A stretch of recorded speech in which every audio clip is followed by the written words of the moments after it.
It's been 20 years since the country music industry lost Chris LeDoux, and Ned LeDoux lost his beloved father. I think he'd still be going at it if he was still here, country singer Ned LeDoux tells People of the realization that his dad would have turned 77 years old this year. I'm not sure if he'd still be riding the bucking machine, but you never know. I wouldn't put it past him.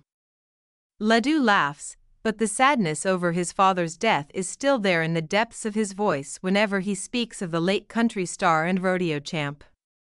And it's that voice that is now featured on LeDoux's new album Safe Haven. That's a great thing about recorded music, LeDoux says about posthumously collaborating with his father on Safe Haven, his first album in over 3 years. It lives forever.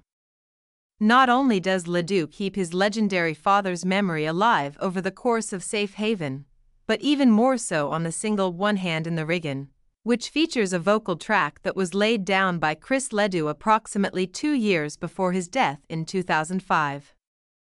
It was the last time he stepped foot in the studio and the last song he ever sang in the studio, explains LeDoux. As far as I know, this is the last thing that my dad ever recorded. As the story goes, the vocal track that Chris LeDoux put down that day for singer-songwriter Bren Hill's single that was never used.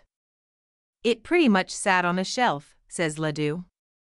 I got to be friends with Bren years ago, and he would say that the timing back then just wasn't right, and that he believed that the Lord had a plan for everything.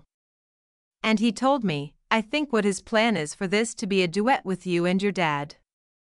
So, him giving it to me was a blessing.